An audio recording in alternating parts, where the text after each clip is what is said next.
নমস্কার সকলকে, Mithu's kitchen official চ্যানেলে আপনাদের সকলকে স্বাগত জানাই। আশা করি আপনারা যেখান থেকে আমার এই ভিডিওটি দেখছেন আপনারা সকলেই ভালো আছেন এবং সুস্থ আছেন। আজকে আপনাদের সাথে নিরামিষ দিনে রুটি পরোটা বা ভাতের সাথে খাওয়ার জন্য নিরামিষ ফুলকপির রেসিপি শেয়ার করে নেব।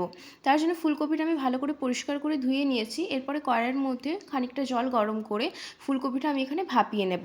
ফুলকপিটা 5 থেকে 10 মিনিট ভাপিয়ে নিলে কি হয়, এতে ফুলকপিটা খেতেও ভালো লাগে, তাড়াতাড়ি সেদ্ধও হয়ে যায় এবং শরীরে কোনো ক্ষতি করে না। এই জন্য কিন্তু আমি এখানে ফুলকপিটা ভাপিয়ে নিয়েছি। ভাপানোর সময় আমি কিন্তু এখানে সামান্য পরিমাণ নুন দিয়েছিলাম। ফুলকপিটা ভাপানো হয়ে গেলে জল থেকে আমি তুলে রাখবো। মিক্সিং জারের মধ্যে কয়েক টুকরো আদা, কয়েকটা কাঁচা লঙ্কা, সামান্য পরিমাণ জল দিয়ে একটা আদা কাঁচা লঙ্কার আমি পেস্ট তৈরি করে নিয়েছি। এরপর একটা কড়াইয়ের মধ্যে সাদা তেল গরম করে নিয়ে তেলটা ভালো করে গরম হয়ে আসলে সেদ্ধ করে রাখা বা ভাপিয়ে রাখা ফুলকপিগুলো আমি এর মধ্যে দিয়ে দেবো। ফুলকপিগুলো দিয়ে খানিকক্ষণ আমি এখানে ভেজে নেব। ফুলকপিটা ভেজে নিলে কিন্তু তরকারির টেস্ট ভালো হয়। সেদ্ধ তো হয়েই ছিল, তাও আমি এখানে একটু ভেজে নিচ্ছি। আমি ভাজার সময় সামান্য পরিমাণ নুন দিয়েছি, হলুদের ব্যবহার আমি এখানে করিনি, আপনারা চাইলে করতে পারেন। তবে এই গ্রেভিটা কিন্তু যেহেতু সাদা হবে সেই জন্য আমি এখানে হলুদের ব্যবহার করিনি। দিয়ে ভালো করে ভাজা হয়ে গেলে আমরা কিন্তু ফুলকপিটা এখানে তুলে রাখবো একটি পাত্রের মধ্যে। এরপরে ওই কড়াইয়ের মধ্যে আরও খানিকটা আমি এখানে সাদা তেল দিয়ে দিয়েছি। এলাচ, লবঙ্গ, দারচিনি দিয়ে ভালো করে তেলটা যখন গরম হয়ে আসবে আদা কাঁচা লঙ্কার পেস্ট আমি এখানে দিয়ে দেবো।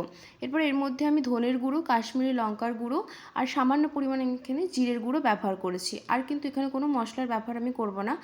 পরিমাণ মতো নুন দিয়ে ভালো করে নাড়াচাড়া করে নেব। নুনটা কিন্তু বুঝে শুনে দিতে হবে। আমরা কিন্তু যখন ফুলকপিটা ভাপিয়েছিলাম তখন নুনের ব্যবহার করেছি, তারপর ফুলকপি ভাজার সময় নুনের ব্যবহার করেছি।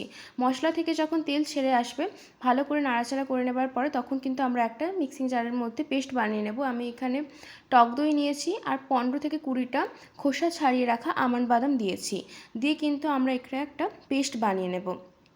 এরপরে আমাদের পেস্টটা তৈরি হয়ে গেলে মশলা থেকে যখন তেলটা ছেড়ে আসবে ওর মধ্যে কিন্তু আমি এই টক দই আর বাদামের পেস্টটা দিয়ে দেবো।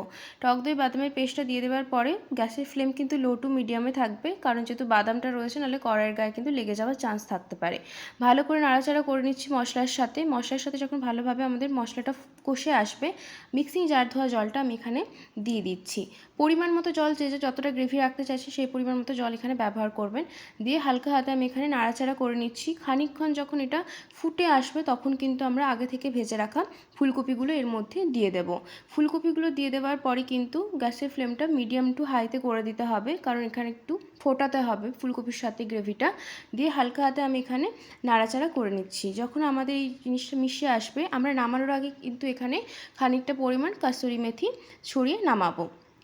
এটা কিন্তু নিরামিষ দিনে রুটি পরোটার সাথে যেমন ভালো লাগে, ভাতের সাথেও ভালো লাগে। আপনারা অবশ্যই বাড়িতে একবার ট্রাই করে দেখতে পারেন। আশা করি আপনাদের ভালো লাগবে। ভীষণ সুন্দর খেতে হয় আর সামান্য কিছু মশলা দিয়েই বানানো হয়। যদি আপনাদের এই রেসিপিটি ভালো লেগে থাকে অবশ্যই আমার চ্যানেলটিকে সাবস্ক্রাইব করবেন, লাইক, শেয়ার, কমেন্ট করতে একদম ভুলবেন না।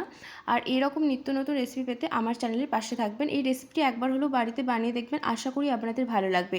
নিরামিষ দিনে রুটি পরোটার সাথে কিন্তু এই রেসিপিটি খুব ভালো যায়।